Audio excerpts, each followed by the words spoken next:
প্রতিবেশী দেশ, তারা ইচ্ছে করলেই তারা আমাদের সঙ্গে সুসম্পর্ক রাখতে পারে।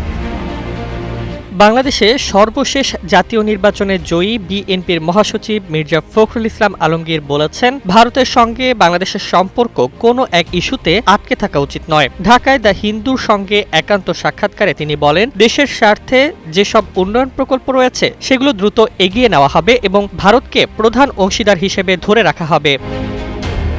ফখরুল জোর দিয়ে বলেন, শেখ হাসিনা গুরুতর মানবাধিকার লঙ্ঘনের দায়ে ভারতের কাছ থেকে বাংলাদেশে হস্তান্তর করা উচিত। তবে যদি তা না হয় তবুও বাণিজ্য ও উন্নয়ন সহ ভারতের সঙ্গে সম্পর্ক বাধাগ্রস্ত হবে না। তিনি উল্লেখ করেন, ভারতের সঙ্গে সম্পর্কের ক্ষেত্রে শুধুমাত্র এক ইস্যুর কারণে বাধা দেওয়া ঠিক নয়।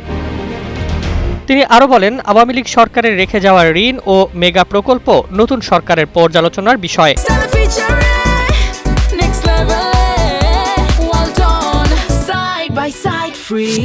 নতুন সরকার বাংলাদেশী স্বার্থ রক্ষা করে গুরুত্বপূর্ণ প্রকল্প রাখবে এবং অপ্রয়োজনীয় বা অপচয়মূলক প্রকল্প বাদ দেবে।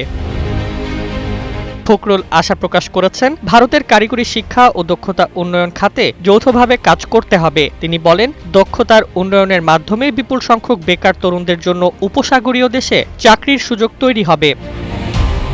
বিএনপির মহাসচিব জানান, রাজনৈতিক প্রতিদ্বন্দ্বীদের সঙ্গে সমঝোতার মাধ্যমে দেশকে গণতান্ত্রিক ও স্থিতিশীল রাখতে দল কাজ করবে। Desk report, Bangladesh bulletin.